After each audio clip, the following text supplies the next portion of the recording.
الرباط كما لم تروها من قبل. واحد الاجواء في شكل مرحبا بكم معنا، وكملوا الفلوق ديال التالي باش تكتشفوا البلايص اللي مشينا لهم انا وصاحبي. مشينا بزاف ديال البلايص، مور ما طاحت الشتا وواحد الاجواء ولات واعره. دخلنا كنكتشفوا كنتجولوا في المدينه القديمه، درب الصباط، السفارات، الودايه. ونخليكم مع مجموعه من المناظر هكا كيما نقولوا باش تشوفوا واش كاين الاجواء والامبيونس والناس خارجه. صراحه كاين واحد الفايب في شكل في المدينه القديمه. مشينا كاع لواحد الفرن تقليدي كيدير داكشي على الخشب. شرينا عليه الشباكيه وشي اتاويش، رمضان راه قريب راكم عارفين.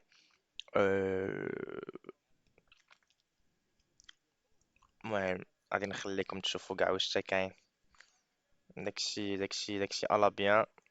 داكشي الصناعه التقليديه المغربيه الاصيله كاينه في واحد الفنادق رانا مشينا لهم، بصح دوماج الفيديوهات ديالهم كانوا مشاولي، ما بقاوش عندي.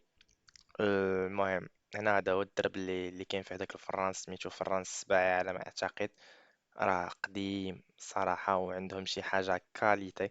شوفوا هنايا كلشي كيستنى الكوار المغاربة، المهم دعوة مخلطة هنا.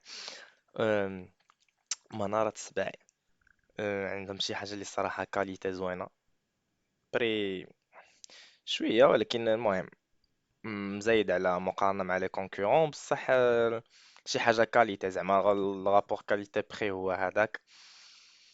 ابخي كاين واحد البلايص كيما قال الاخر، من دخلنا في السفارات وفي الودايه وكذا من هنا شي حاجه اللي واعره.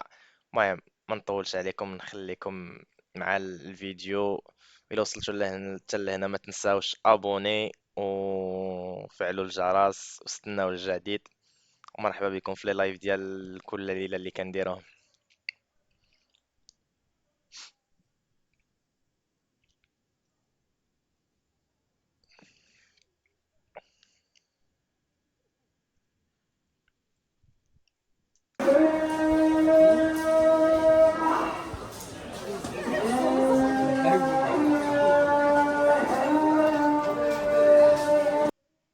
هنا فين كانوا السفارات قبل.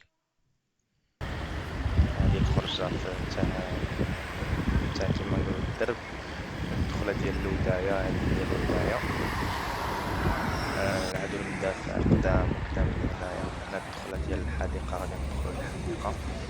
واحد الحديقة واعرة، وفي التالي ديالها كاين واحد القهوة كتطلع للبحر نيشان. المهم واحد الفايب، الصراحة اللي جا للرباط وما جاش لهاد البلايص غادي يضيع عليه بزاف ديال الحوايج. The garden. شوف واحد الأجواء فين تماشي تركيا.